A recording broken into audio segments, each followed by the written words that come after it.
Matapat kong ginampanan ang aking tungkulin na walang pag-alinlangan at handang isakripisyo ang aking buhay para lang gampanan ang tungkuling iaasa sa akin ng mga nakakataas sa akin.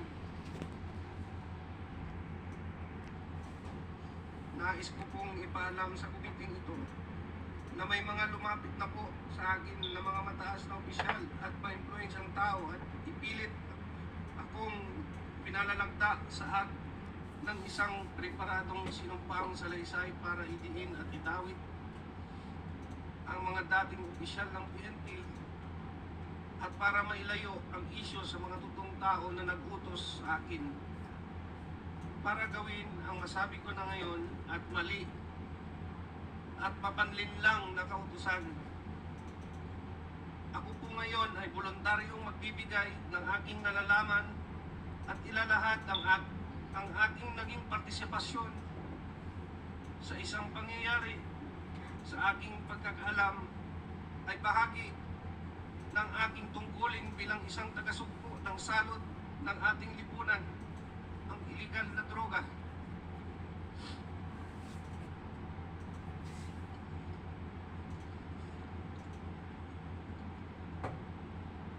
Ngunit ako po ay nalinlang at napaniwala ang ibinigay na tasking sa akin ay makakatulong laban sa droga.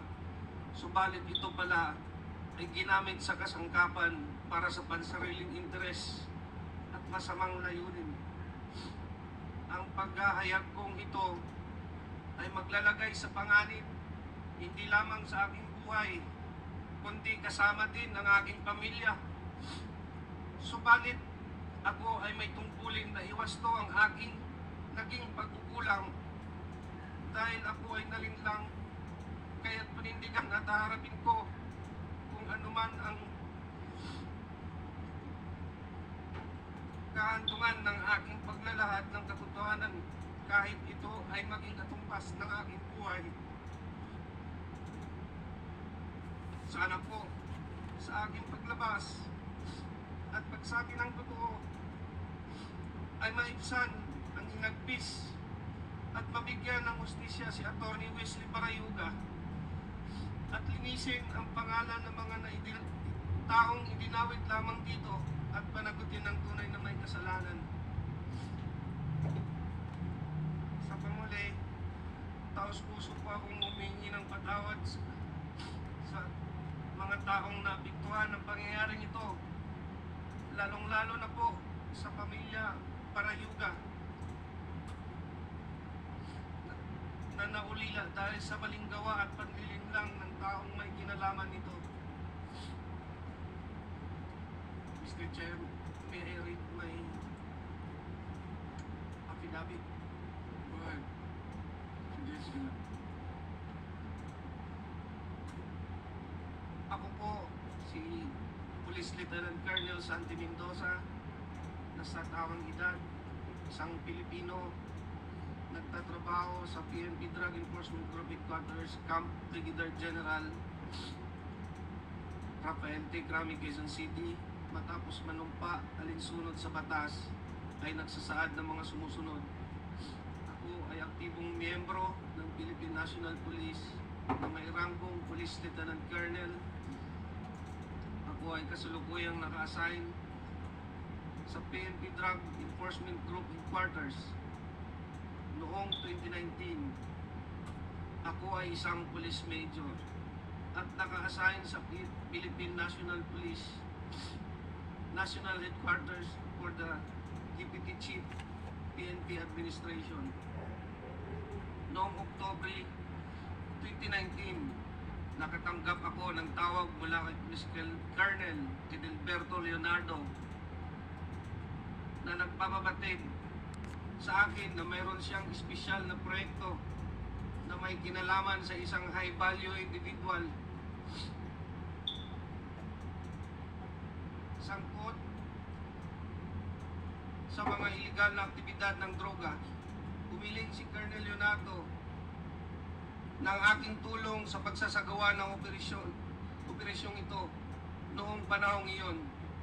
Nagkatubili ako at sinabi sa kanya na kailangan ko munang pag-isipan bago ko tanggapin ang trabahong yun. Sa kabila ng aking pag-alinlangan, giniit ni Police Colonel Leonardo na kailangan kong maging handa kapag ibinigay na niya ang go signal kaugnay ng nasabing operasyon. Sinabi pa niya na ang pagsasagawa ng proyektong ito ang magdidikta sa direksyon ng aking karera bilang isang pulis.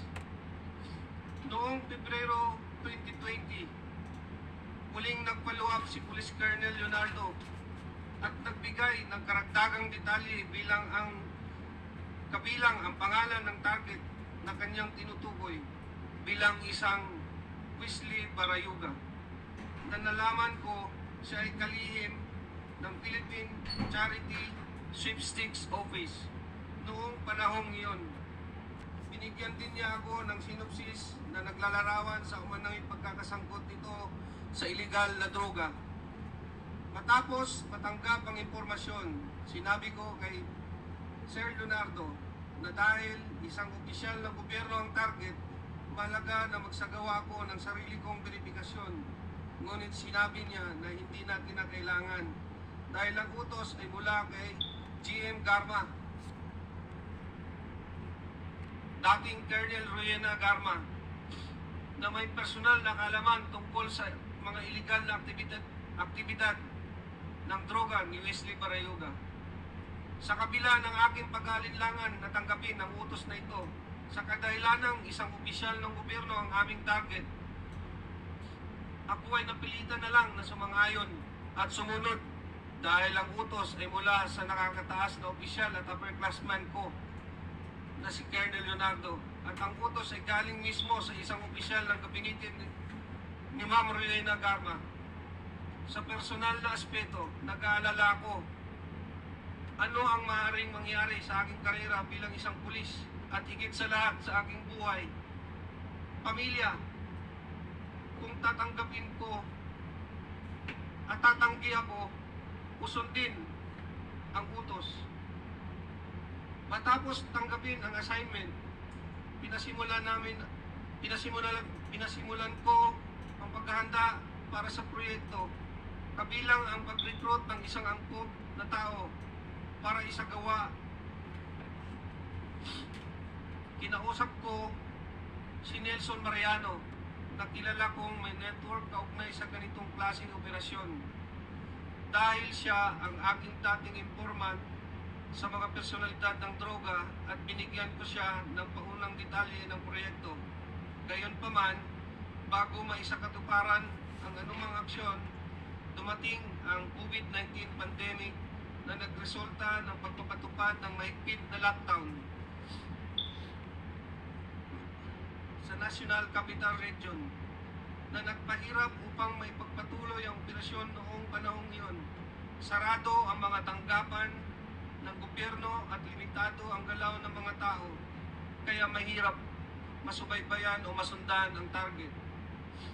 Matapos lumuwag ang mga lockdown measures at restriction, muling nakipag-ugnayan sa akin si Colonel Leonardo noong Hunyo 2020 at binigyan din ang kahalagahan ng proyekto, lalo na't matagal na ang lumipas mula sa kanyang paunang utos. Sa kanyang panghihikayat, sumang-ayon ako na muling kausapin si Nelson Mariano upang alamin kung nakahanap na siya ng taong angkop sa itinakdang gawain. Nakumbinsi ko si Nelson Mariano na lumahok sa operasyon base sa intelligence report na tinanggap namin mula kay Police Colonel Leonardo, na siya namang nakuha niya mula kay Ma'am Garma. Nagsasaad na si Wesley Barayuga ay sangkot sa mga iligal na aktibidad ng droga. Sinabi rin ni Police Colonel Leonardo na may isang taong nagngangalang Tox ang makikipag-ugnayan sa akin at magbibigay ng karagdagang impormasyon tungkol sa target. Ang nasabing Tox, ayon kay Police Colonel Leonardo, ay isang bata ni Ma'am Garma mula sa CIDG Matapos makatanggap ng tawag mula kay Tox, sinabi ko sa kanya, mag-coordinate siya sa aking middleman na si Nelson Mariano na siyang magbibigay ng impormasyon sa designated hitman. Sinabi ni Nelson Mariano sa akin na nakahanap na siya ng hitman at nagngangalang Luloy. Sinabi niya na maasahan si Luloy at kayang tapusin ang ibinigay na gawain. Sinabi ko kay Nelson na magipag-ugnayan sa kanya, si Tox, na magbibigay ng detalye tungkol sa target. Pinayuhan ko siya na mag-ingat at magkita na lang kami muli pagkatapos ng proyekto upang ibigay ang bayad na magagaling kay Police Colonel Leonardo.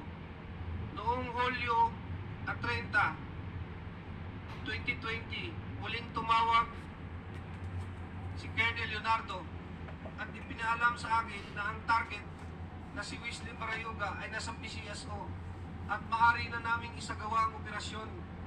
Ipinadala niya sa akin ang larawan ni Wesley Barayuga habang ito ay nasa conference meeting sa loob ng PCSO. Sinabi ni Colonel Leonardo na ang larawan ni Wesley Barayuga ay kinuha at ipinadala sa kanya ni Ma'am Karma. Sinabi rin ni Colonel Leonardo na hindi kami mahihirapan sa pagsasagawa ng operasyon dahil nag-issue na si Ma'am Karma ng isang service vehicle para gamitin ni Wesley Barayuga at binigay sa akin ang description at plate number ng sasakyan. Sinabi niya na maaari na namin tirahin si Wesley Barayuga pagkatapos niyang lumabas sa gusali. Ipinasa ko ang lahat ng impormasyong ito kay Nelson Mariano. Matapos na matagumpay na naisagawa ang operasyon, ipinaalam sa akin ni Police Colonel Leonardo na si Ma'am Karma ay nagbigay ng 300,000 bilang kabayaran para sa aming trabaho. At ito ay iaabot ni Tox sa aking middleman na si Nelson Mariano. At nang magkita kami ni Nelson, inabot niya sa akin ng halagang 40,000 bilang aking bahagi sa kabayaran. Isiginagawa ko ang salaysay na ito upang patunayan ang katotohanan ng mga nabanggit na pangyayari kaugnay sa pagpatay kay Wesley Barayuga na isinagawa sa ilalim ng utos at direktiba Pagplano. nila Police Colonel Edelberto Leonardo at Ma'am Riena Garma. Bukod dito, ginawa ko ang pahayag na ito ng kusa. Walang anumang pamimilit, panggigipit o anumang uri ng kabayaran, salapi man o kahit anuman, at para sa anumang legal na layunin na maaari nitong paggamitan. Bilang papatotoo, aking nilagdaan ang salaysay na ito noong Touchscreen. September 25, 2024 sa lungsod ng Quezon. Mr. Chair, can I proceed with my interpellation? Go ahead, go ahead. Sinabi na naman ni Colonel Mendoza dito sa sinumong sa Mr. Chairman, with due respect, Mr. Vivian, can you play the video, please, before you interview, Mr. Chairman?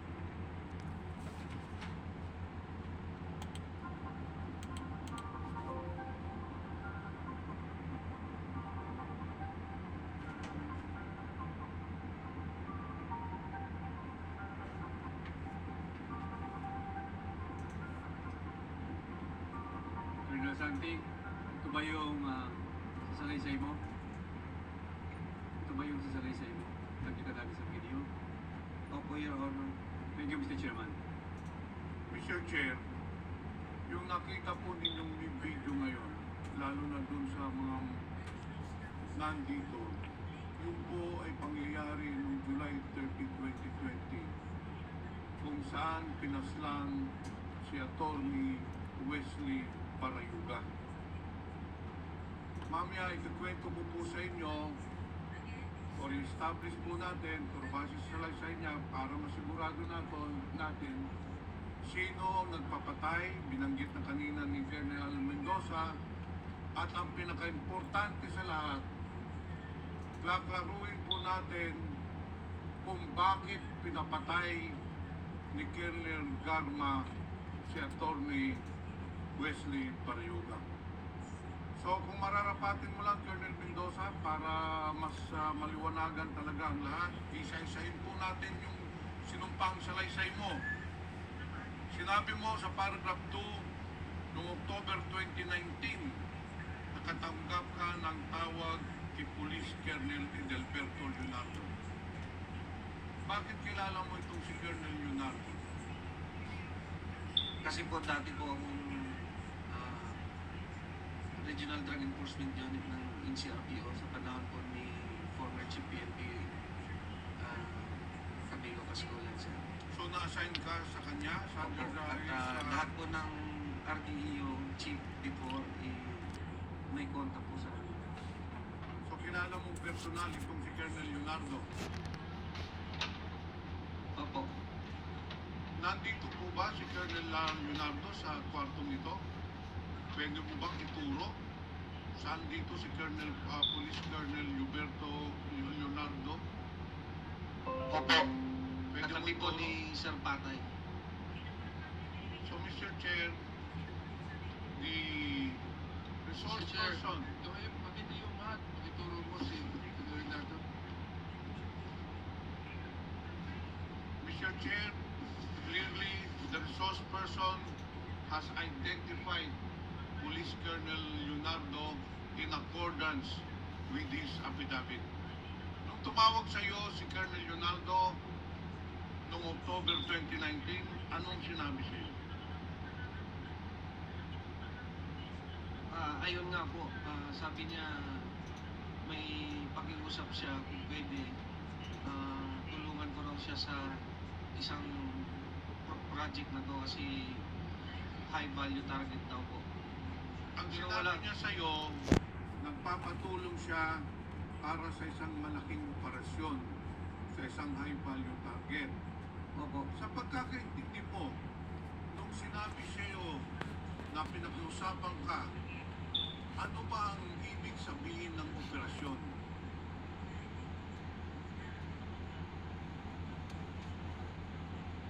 Mr. Chair, sa pagkakalam ko po, that was the time of war on drugs. So, it's a liquidation po. Colonel Mendoza, in police parlance, pag sinabing operation, ibig sabihin, meron siyang ipapapatay. Ganun po ba? Ang pagkakaintindi mo, nung sinabi sa iyo na may operation siyang hinihiling sa iyo. Opo. Ngayon, dito sa pangatlong paragraph, hindi ka kaagad nag-oo sa kanyang hiling na gawin yung operasyon. Bakit nagkalanganin ka?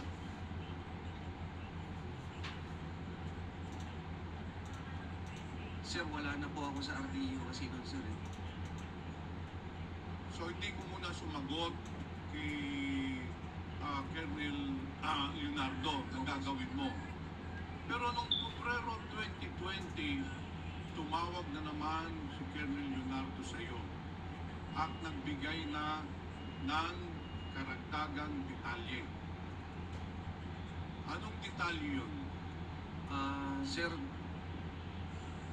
nilagay po nila sa listahan si Sir Wesley Barayuga po. So, in short, Colonel Mendoza, sinasabi ni Colonel Leonardo na yung target ng operation ay walang iba si Attorney Wesley Barayuga. Opo. At nagbigay po sila ng synopsis tungkol sa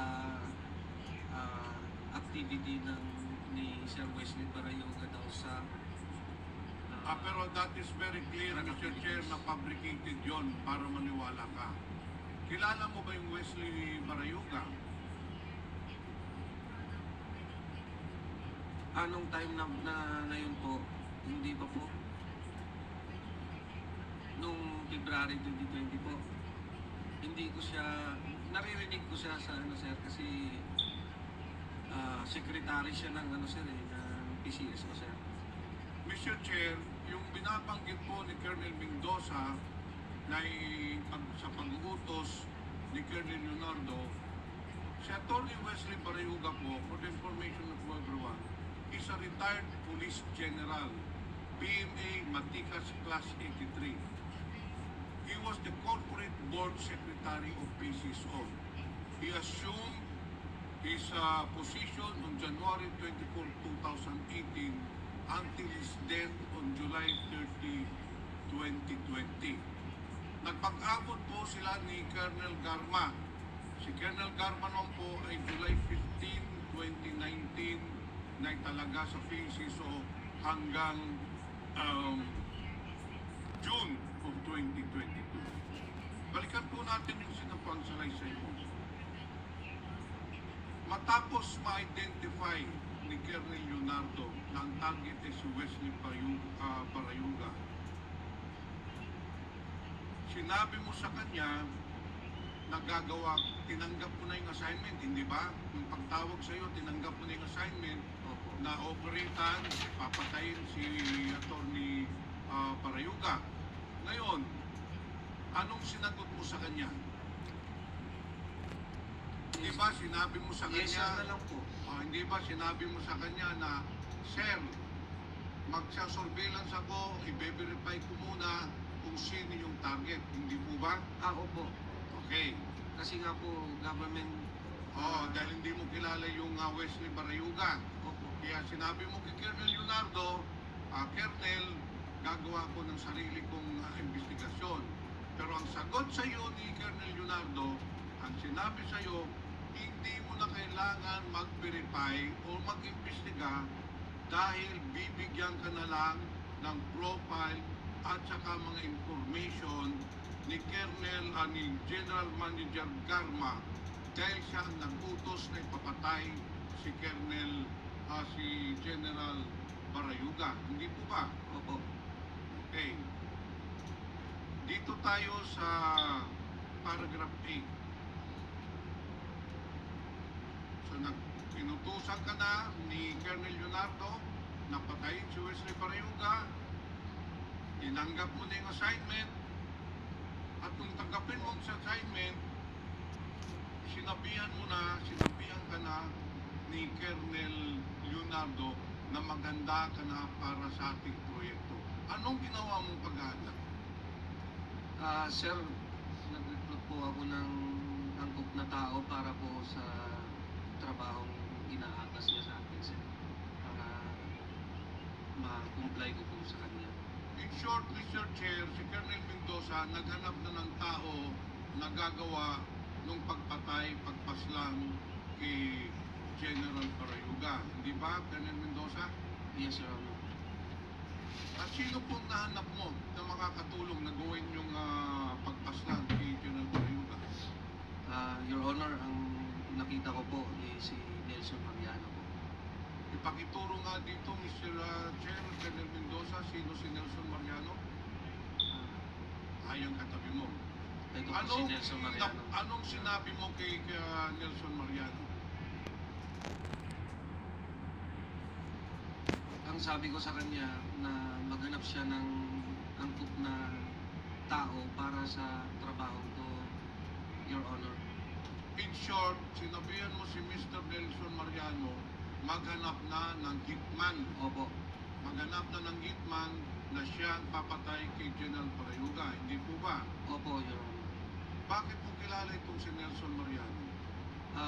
Isa ko po siyang informant nung dati po sa regional, nung nasa RDEO pa po ako ng NCRPO. Bakit Colonel Mendoza siyang napili mong na maghanap ng hitman? Kasi po, sa pagagalang ko siya yung may kapasidad at may network po sa ganitong larangan ng trabaho ko. So sa pagkakalam mo, si Nelson Mariano maraming kilala ng mga guns for hire. Hindi po ba? Opo. Ito ay nangyari nung lahat ng ito, yung pagpaplano, pagkontak ng Nelson Mariano, ay nangyari bago dumating ang COVID pandemic. Hindi po ba? Opo. So ang nangyari, hindi natuloy yung proyekto. hindi natuloy yung operation, nagantay kayo ng ilang buwan. Opo, Kasi Your Honor. nag-lockdown na nung pandemic, hindi po ba? Opo. Okay. Dito sa sinumpang salasay mo, sa paragraph 9, dahil lumipas na nga ang ilang buwan, hindi pa na-implement yung plano na patayin si General Barriuga, tumawag na naman po uli sa iyo si Colonel Leonardo at nakipag-ugnayan sa iyo. Hindi po ba? Tama po. At pagkatapos noon, tanawagan ka noong June 2020, hindi ba? Kasi yung unang tawag ni General o ni Colonel Leonardo, if I am not mistaken, was October 2019. Pangalawang tawag niya, February 2020. Nang pangatlong tawag na niya, yung June 2020 na, dahil minamadali ka na, dahil sinabi ni Colonel Leonardo, iniipit na siya ni GM Garma. Hindi po ba, Colonel Mendoza? Tama po, Your Honor.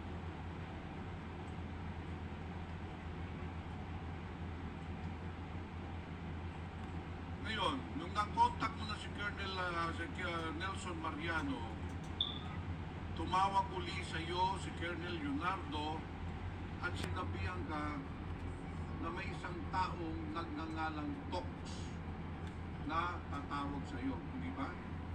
That day po yun na sa sir sa Your Honor na tumawag sa akin. The same time lang po yun. Tapos nag-relay siya na may talks na magkapag-coordinate nga daw sa amin. Yun ang makikipag-coordinate Opo. niya sa iyo. Anong sinabi exactly ni Colonel Leonardo sa iyo? Sino itong Tox na ito? Si Tox daw po, bata ni Ma'am Garma. Kung sa pagkakalam ko ang driver security. Mr. Chair, kung hindi ako nagkakamali, itong Tox ay yung Tox na pinakita na litrato ni Chairman Dan Fernandez kanina, who is still employed with the PCSO, and sabi na nga ni Colonel Mendoza, itao at bata ni Colonel Garma. Nung tinawagan ka na ni Tox, anong sinabi sa iyo?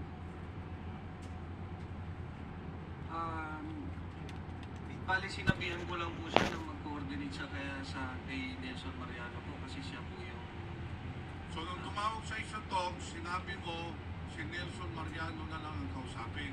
opo. Pupunta po tayo doon mamaya.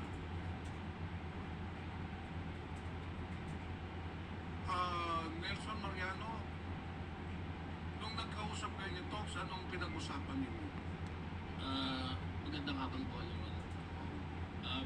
Binibigay niya po sa akin yung mga impormasyon at ng detalye, sasakyan, at oras ng paglabas ni General Barriuga. So in short, binigay sa iyo ni Colonel Leonardo lahat ng information, whereabouts ni General Barriuga. Ang nagbigay po si Tox. Si Tox na ang nagbigay. Ngayon, sa paragraph 12, Colonel Mendoza, nagkausap kayo ni Nelson Mariano at sinabihan kang nakahanap na siya ng hitman. Anong pangalan ng hitman na nahanap mo? Ang sabi ni Nelson, alias Luloy daw po. Alias Loloy. Opo. Eh ano naman ang sinabi ni Colonel Leonardo sa iyo, magkanong ibabayad doon sa hitman na si Loloy? 300,000 daw po galing kay Ma'am Garma. So very clear na sinabi niya yung 300 piso na ibabayad kay Loloy na yun ang papatay kay Colonel General Barriuga ay manggagaling kay Colonel Garma. Yung po ba? Opo. Mr. Chair, the plan was set from the very beginning. Tumawag si Colonel Leonardo kay Colonel Mendoza, sinabihan siya na may operation, and then si Colonel Mendoza, kinontak naman si Nelson Mariano, and then itong si Nelson Mariano, kinontak naman yung Loloy na hitman at saka nag-usap sila ni Tox na tao ni Colonel Garma. And then on July 20, 2020, nangyari na po yung pagpatay o pagpaslang kay General Barayuga, kung saan nakita po natin sa video, 2 beses na po pinalabas. Pagkatapos ng insidente, Colonel Mendoza, pagkatapos pagpaslang, ano na po ang sunod na nangyari? Sinong tumawag sa iyo? Tumawag po sa akin si Sir Leonardo na may binibigay po daw na kabuya si Ma'am Garma. Tumawag sa iyo si Colonel Leonardo na sinasabing meron ng 300,000 pesos para ibayad dun sa hitman na nagpaslang kay General Barayuga. Yung po ba ang sinasabi nyo? Opo, Your Honor. So sino tumanggap ng 300,000? Si Nelson Mariano po. Sino nagbigay ng 300,000 sa iyo, Nelson? Si Tox po. Si Tox. Pagkatanggap mo ng 300,000 pesos, ano na ang ginawa ninyo doon sa 300,000 pesos? Tinago ko po yung 16, binigay ko kay Colonel Santi yung 40, yung 200 binigay ko kay Loloy sa Santa Mesa. Itong si Tox, kung makikita ninyo, ay makikilala pa ba ninyo? Opo. Mr. Chair, since we already have the picture of this Tox, who is allegedly a person of interest, dahil ito ang nag-contact kay Nelson Mariano, nagbigay ng order na patayin si General Barayuga, at ito rin po ang nagbigay ng pera na 300,000 pesos. Mr. Chair, I just would like to point out that at the time that General Barayuga was killed, there was an ongoing investigation by NBI regarding the corruption in PCSO, most specifically in the operations of STL, Small Town Lottery. In fact, bago po siya napatay, itong si General Barayuga, according to NBI officer in charge, Eric Listo, General Barayuga was prepared with all the documents, and in fact, he was prepared to testify against the corruption and illegal practices in PCSO. Yun po ang motive bakit po pinatay si General Barayuga. Yung nakita po yung pick-up kanina na sinakyan ni General Barayuga was given by Colonel Ruina Garma to make sure na ma-identify po si General Barayuga. Kasi si General Barayuga, wala hong sasakyan yun. Kaya mahirap po i-surveillance dahil walang routinary procedure. Kaya binagyan po ni Colonel Garma ng bagong pick-up si General Barayuga. Yun kasi ang binigay na impormasyon niya kay Nelson Mariano. Pati ang plate number, description sa araw ng pagpaslang. The motive of the killing of General Barayuga was to stop General Barayuga from testifying against Colonel Garma. Yun po ang totoong nangyari, Mr. Chair. And that is why I would like to recommend to this committee, in the committee report, that we should file the necessary cases against those perpetrators when I cannot let justice not be served to the victims. Mr. Chair, Colonel Yulina Garma has been involved in the different killings all over the country. In fact, Mr. Chair, si Colonel Garma, nung unang pagdinig pa lang natin, involved na po siya doon sa pagpatay ng 3 Chinese drug lords, which was corroborated by the different resource persons. Nung si Colonel Garma din ay na-assign doon sa Cebu City, there were 190 killings as recorded and as reported by Mayor Tommy Ismeta. And ngayon po, klarong-klaro po na ang mastermind ng pagpatay kay Colonel kay General Bayoyoga walang iba po kung hindi si Colonel Garma in cooperation, in cahoots with Colonel Leonardo, based on the testimony of our 2 resource persons. Mr. Chair, Colonel Garma is a woman disguised as a meat lamb, but deep inside there, she is a ruthless killer, killing without mercy innocent people, killing without remorse innocent victims, especially on the war on drugs. Kaya, Mr. Chair, I appeal that we should include in the committee report to file murder charges against Colonel Garma and Colonel Leonardo. Thank you, Mr. Chair. Thank you, Congressman Pimentel. The manifestation of Congressman Pimentel will be noted and his recommendations will be taken in and be written in the committee report once the committee terminates its hearing.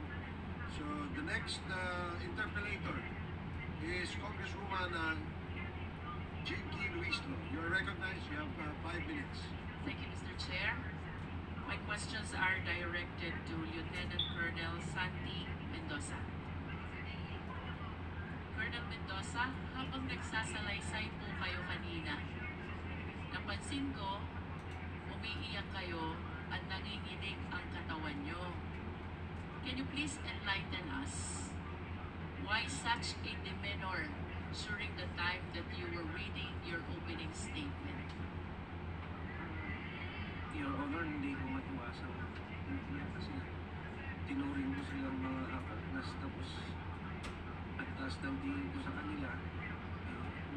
Binigyan ako ng trabaho na sakit sa dibdib eh. Alin po yung masakit sa dibdib, Colonel Mendoza?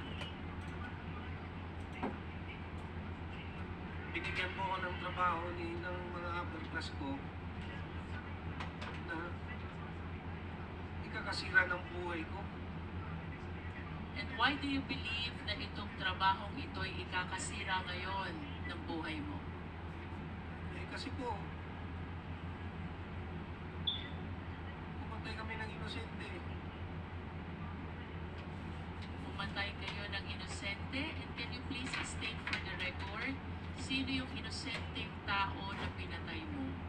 Pinatay nyo? Si Sir Wesley Barayuga po.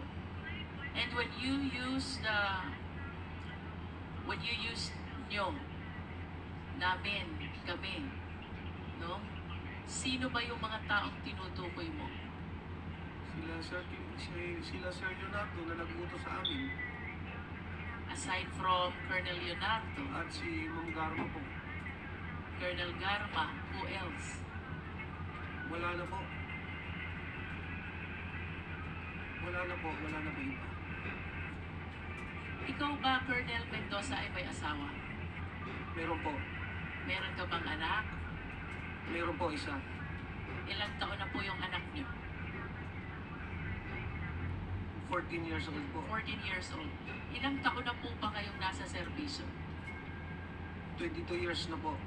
22 years in service. And of course, it is clear to your mind already na dapat ang pulis hindi pumapatay. Tama po ba?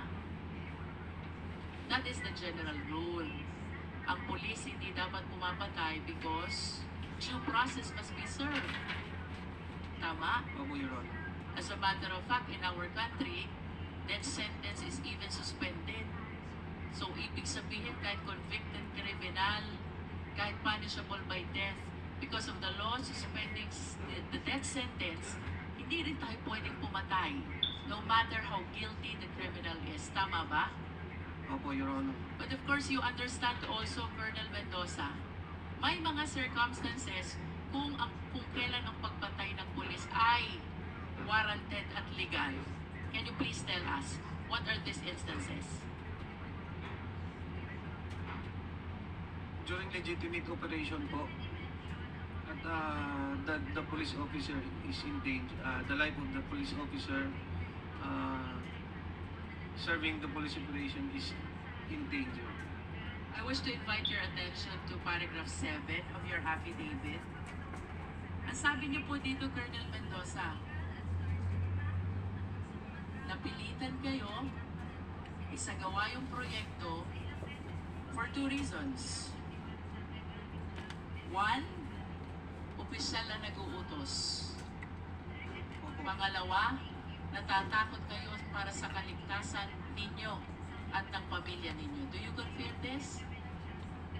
Opo, Your Honor. At kanina po, binanggit ninyo na ang nag-uutos ng proyektong ito ay walang iba kung hindi si Colonel Leonardo at si Colonel Garma. Do you still confirm?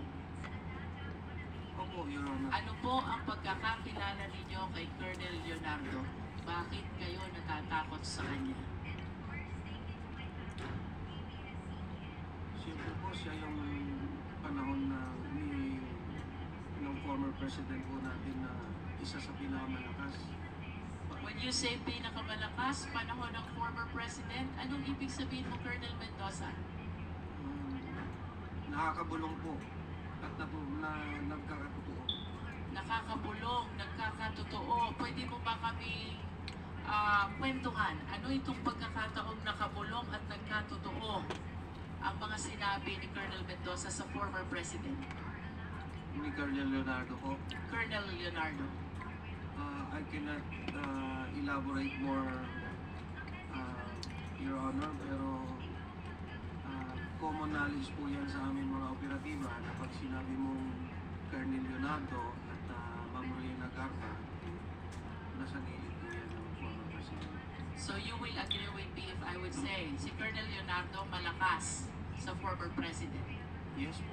Kung anong sabihin ni Colonel Leonardo, papaniwalaan ng former president. Maaari po. At kung anong hilingin ni Colonel Leonardo, susundin ng former president. Maaari din po. Let's go to Colonel Garma. Naniniwala ka din na si Colonel Garma malakas sa former president. Yes po. At kung ano sasabihin ni Colonel Garma, paniniwalaan ng former president.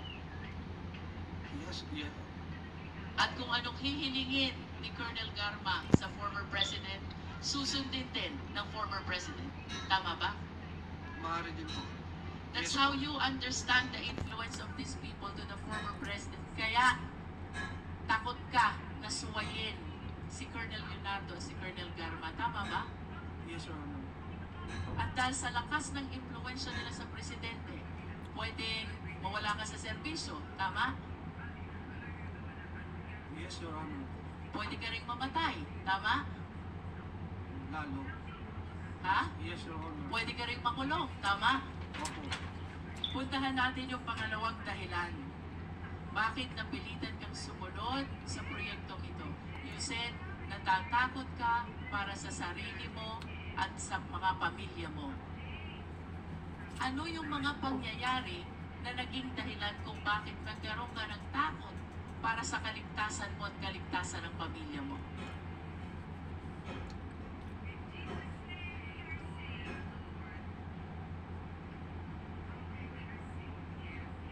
Kasi nga po, may influensya po sila. Pag hindi ko po naman sinunod, baka hindi lang naman ako ang balikan, baka pati pamilya ko pa. Pag sinabi mo ba, Colonel Mendoza, baka hindi lang ikaw ang balikan, anong ibig sabihin mo ng salitang balikan? Kumbaga, hindi ako sumunod, Your Honor eh. So, hindi ako, kumbaga, pagka hindi ka sumunod, hindi ka kanila. What do you fear for your family kung bakit sinabi mo sa salaysay mo, natatakot ako para sa kaligtasan ko at ng pamilya ko? Anong posibleng mangyari sa'yo at sa pamilya mo kung hindi ka susunod kay Colonel Leonardo at kay Colonel Garma? Siyempre po, baka mamamatay po. You are saying posibleng patayin nila ikaw at ang pamilya mo? Are you saying that? Opo, Your Honor. Bakit mo nasabi ito? Anong pagkakataon na napatunayan mo sa sarili mo na kaya nilang gawin ito?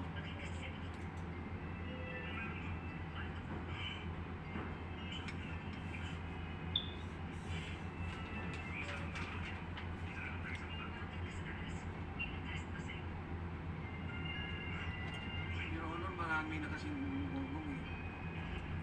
Maari mo bang isalaysay sa amin ano yung mga umuugong na yon? Dahilan kung bakit mo inisip na baka patayin ni Colonel Leonardo at ni Colonel Garma ikaw at ang pamilya mo kung hindi ka susunod sa proyekto. Meron na pong mga dati pa po sa Davao Region. Pag sinabi yung na Colonel Leonardo, yan po yung may hawak ng mga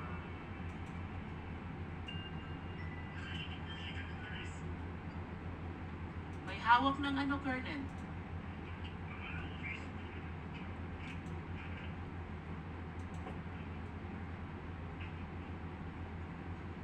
kumbaga mga hitman po.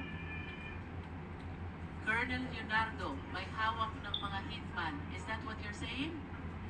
That is kumbaga yan po yung usap-usapan, hindi ko naman po makukumpirma. Pero Usap-usapan. Let's talk about usap-usapan. Ayon sa usap-usapan na yan, ano ang mga pangyayari na sa pagkakaalam mo at ayon sa usap-usapan ng mga kasama mo, may kinalaman si Colonel Leonardo at si Colonel Garma? Can you cite some incidents na lumutang ang pangalan nilang dalawa ayon sa usap-usapan? Without necessarily you having a personal knowledge. Ayon sa usap-usapan, anong mga pangyayari ng patayan ang may kinalaman si Colonel Garma at si Colonel Leonardo? yung mga nasa loob ng mga Chinese na nakakulong doon. Ito ba matagal mo nang alam or is it because you're watching already the hearing of Quadcom? No, noon pa po yan. Ibig sabihin, kahit nung wala pang Quadcom, alam mo na yung patayan sa Davao Penal Colony ay may kinalaman si Colonel Leonardo at si Colonel Garma? Pero hearsay lang po yun. Yes, yan ay ayon sa usap-usapan. At yung usap-usapan na yan, dito mo naririnig sa mga kapwa mo pulis. Tama ba? Kasi pulis ka eh. Opo, yun. Kung pulis ka, ibig sabihin yung usap-usapan na yon sa kapwa pulis mo rin naririnig. Tama? You said yes already, Colonel. Aside from this Davao Penal Colony where there are 3 Chinese drug lords who were killed, ano pa, ayon sa usap-usapan yung mga insidente, ay may kinalaman silang dalawa.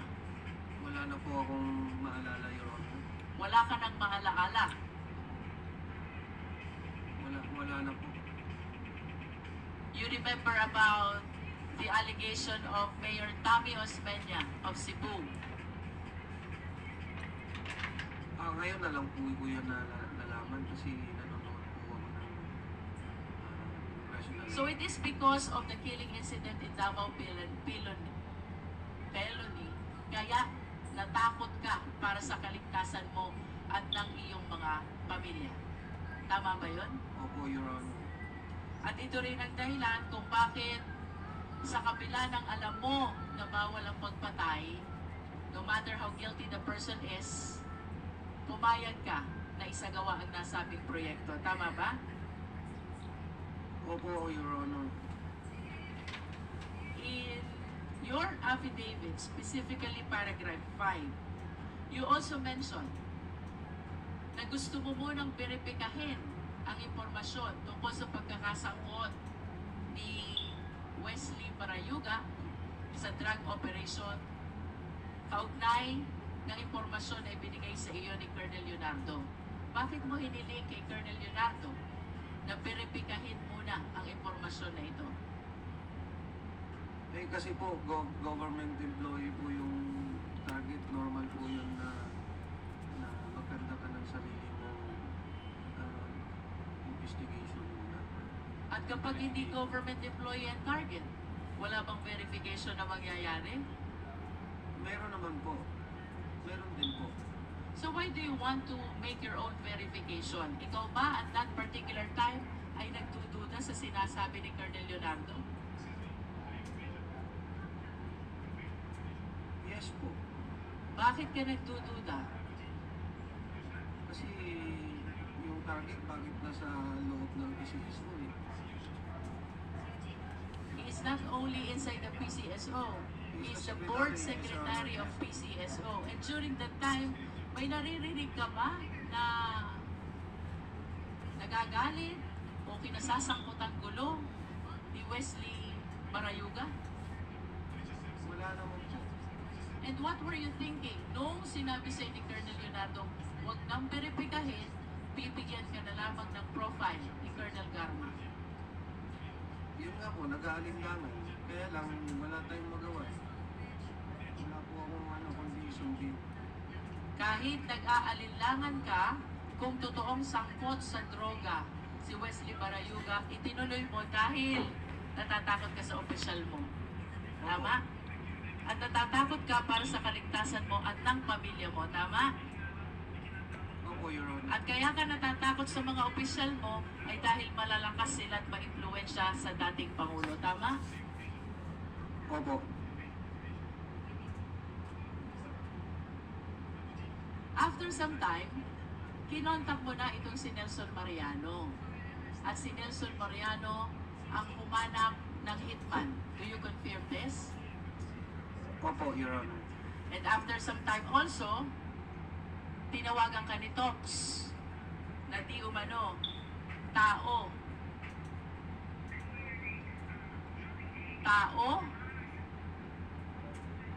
ni Colonel Garma. Tama ba? Opo, Your Honor.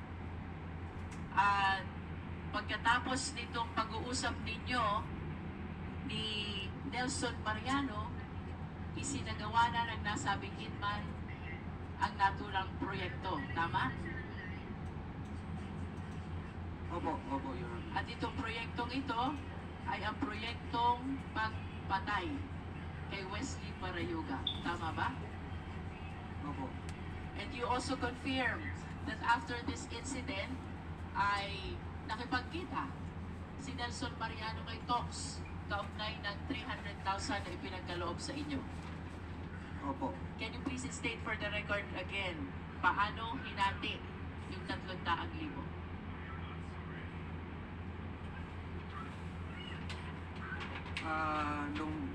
Nung dumating po si Nelson, may dala-dala po siyang 300.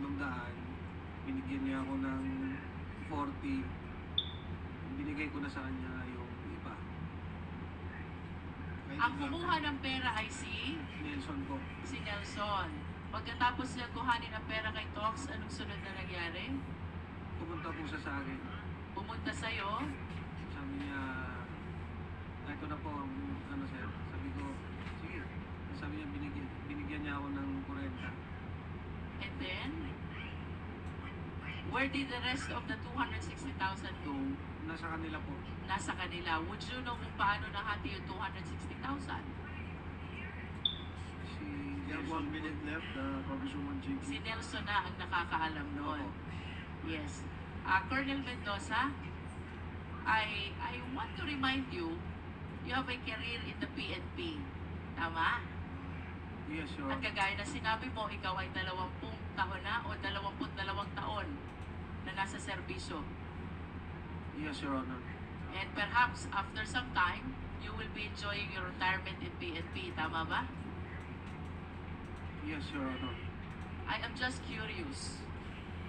Sa kabila ng panganib na iyong isinalaysay sa iyong opening statement, bakit ka lumutang at bakit mo isinasalaysay itong insidenteng ito laban kay Colonel Leonardo at kay Colonel Garma?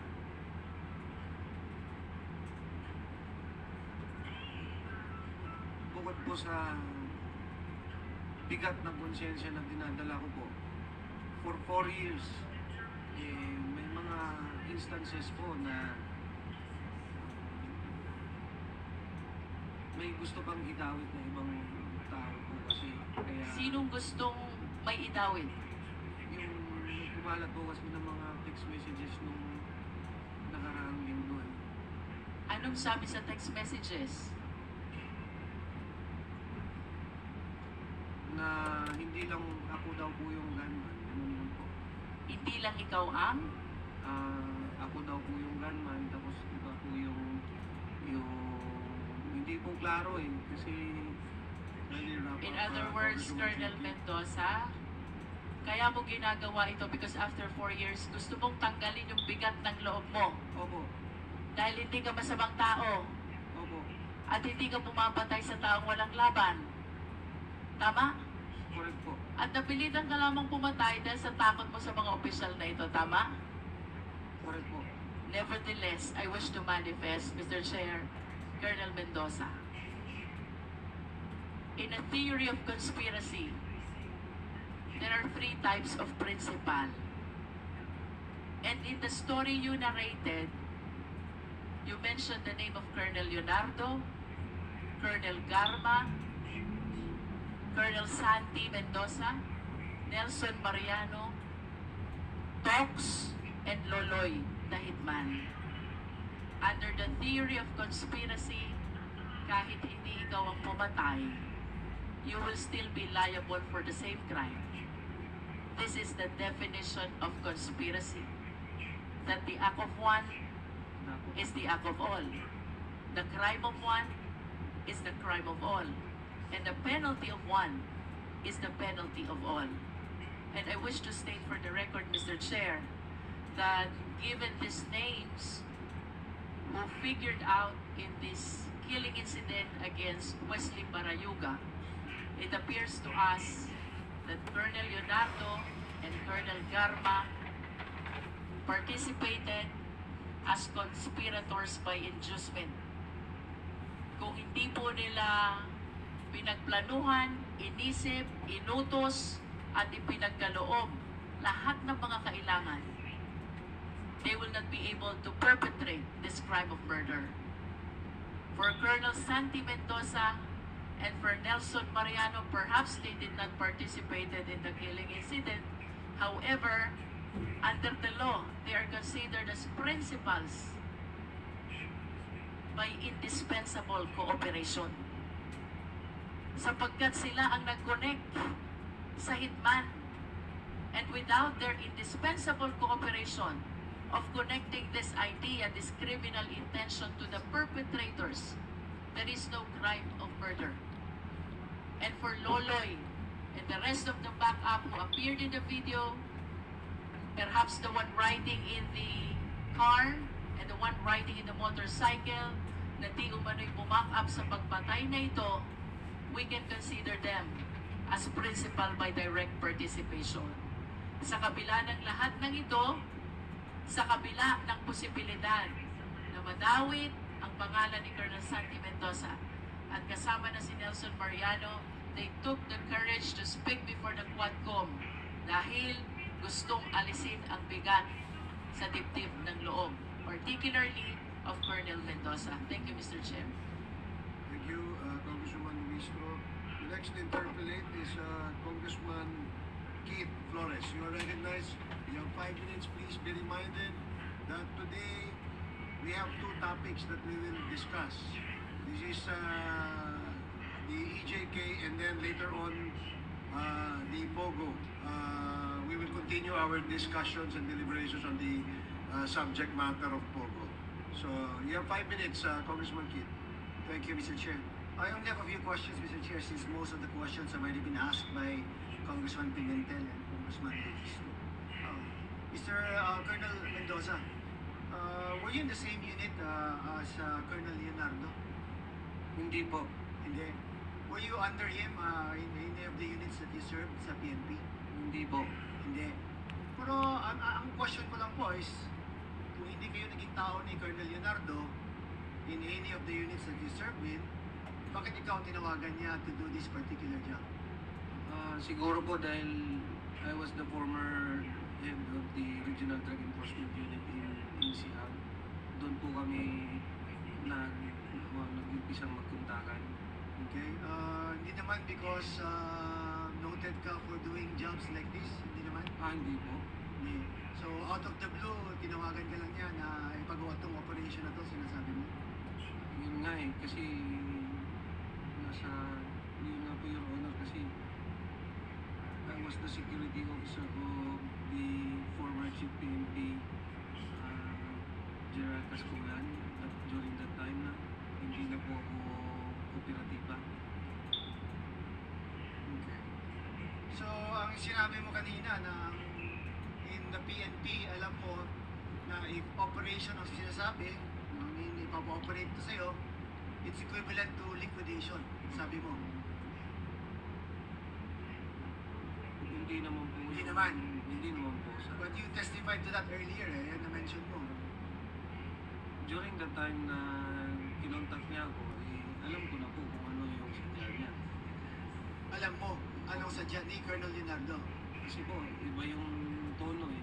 Iba yung tono. Opo. Ba't hindi naman niya sinabi na patayin mo? Hindi, nasa listahan eh. When you say nasa listahan ng drugs watch list, panahon po yun yung war on drugs eh. So during the war on drugs, ang sinasabi mo, pag nasa listahan ka at may utos na isali sa operation, ang equivalent niyan is liquidation. During the war on drugs. Opo. Okay. Now, Ma'am Garma, I have a question po. When did you issue the pickup to General Barayuga? I cannot recall, Mr. Chair, kasi may mass procurement kami ng vehicle and all department managers and branch managers and those holding key positions, automatic po na nagkaroon ng issuance po ng And it bagong was at the same sasakyan. time naman. Yes po, Mr. Chair. Pagbili ng sasakyan, binigyan na lang ako ng list ng logistics para i-approve ko yung distribution po. At kasama po at ang yun nga, office ng Board Secretary and other Board of Directors and Managers. Okay, now, I'll ask you a direct question po, Colonel Garma. During your stint as PCSO Chair, how would you describe your relations with General Barayuga? Okay naman po, nag-uusap naman po kami. Wala po akong No natatanda. conflict? None, Mr. Chair. None.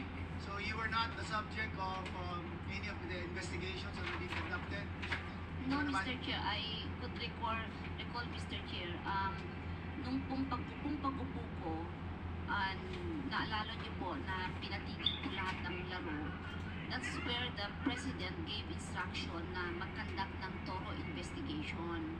And to my understanding po, ang NBI po ang nag-investigate. And lahat naman po ng hiningi nila, binigay ko rin naman po. I just don't know po kay Board Sec po ano naman po yung requirement na kailangan niya i-submit as far as board naman is concerned, Mr. Chair. So you would describe your working relationship as professional and cordial? Maganda naman? po, wala po Maganda kaming naman. conflict. Yes, nag-uusap po kami. So I if we cannot were to recall. ask people in the PCSO and they would describe your relationship as ganun din, sa how you described it, Yes, na Mr. okay naman. Okay naman, Mr. Chair, kasi wala po. Nagre-record lang naman po yan during board meeting. It's the board who discusses all the sensitive issues.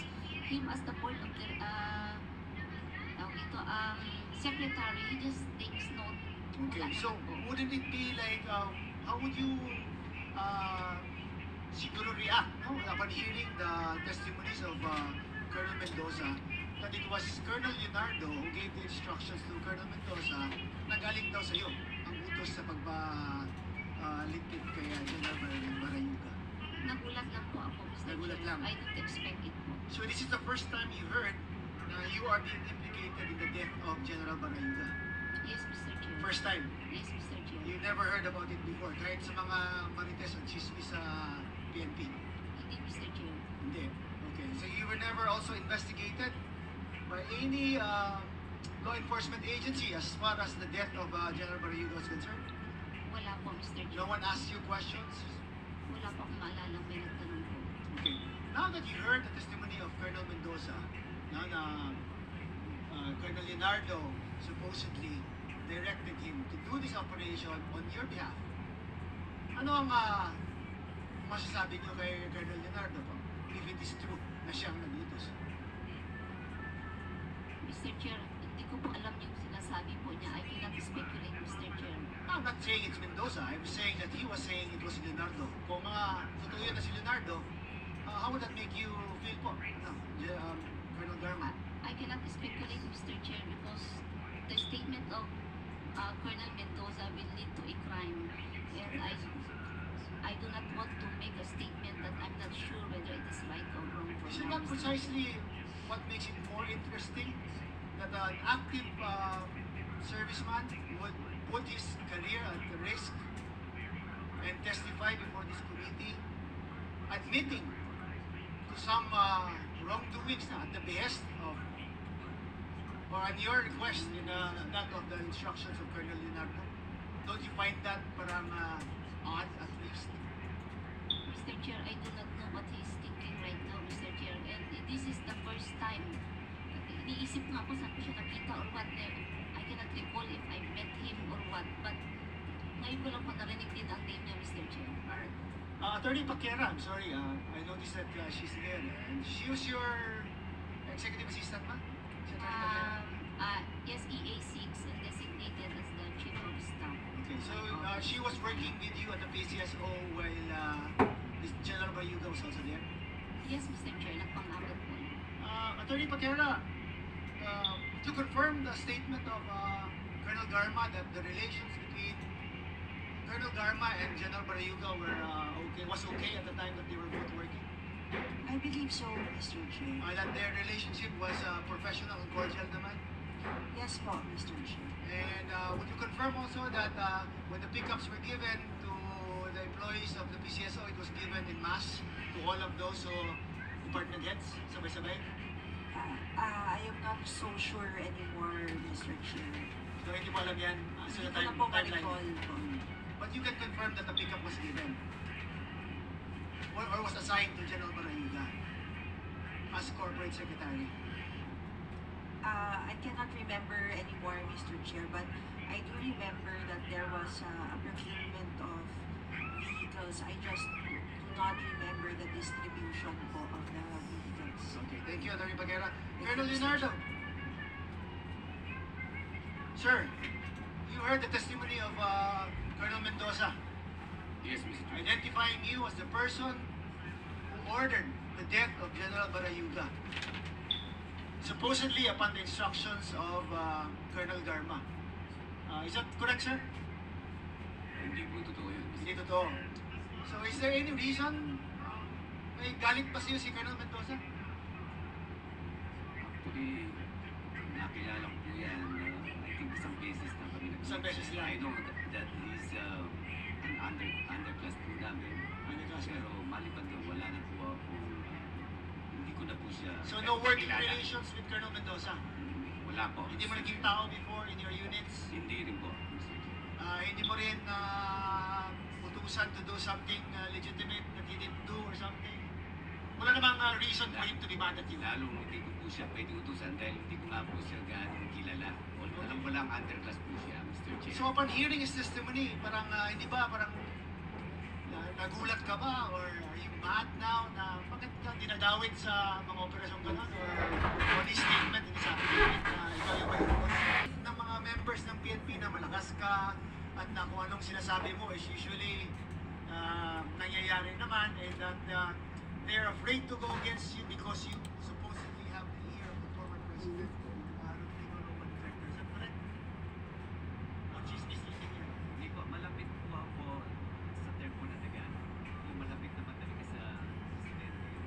Kilala po namin siya dahil hindi taga-tamang magaling po. Pero as a police officer naman po, you would never, in any instance, give an order to kill another person. Is that correct? I think po, Never. You would never do that. Tama? hindi ko po gagawin. Kasi, Lalo na dun sa class 83. nasa 83 ng PNP. Sabi dito, napakadelikado po. Ayaw ko po umarap sa lahat ng class 83 na ako wala po kinalalaman sa Same with you, Colonel Garma, di ba?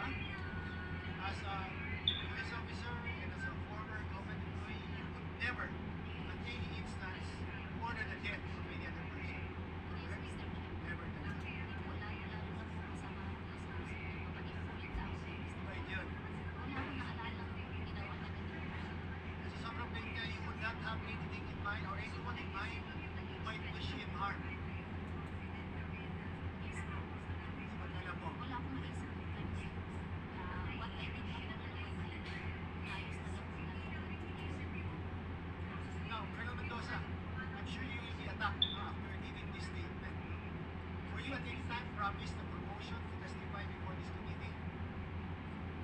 Wala po, Your Honor. Were you promised money or any other thing just to testify before this committee?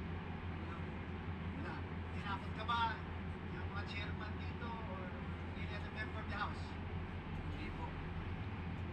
Okay, and you are confirming again na ang sinabi mo ay totoo and kung anong nangyari as far as you can remember. Tama? Opo, Your Honor. Thank you, Mr. Chair. No other questions. Thank you, Congressman Flores. The next interpret is the chair of the Committee on Human Rights, Congressman Abante. You are recognized and you have 5 minutes. Thank you, Mr. Chair.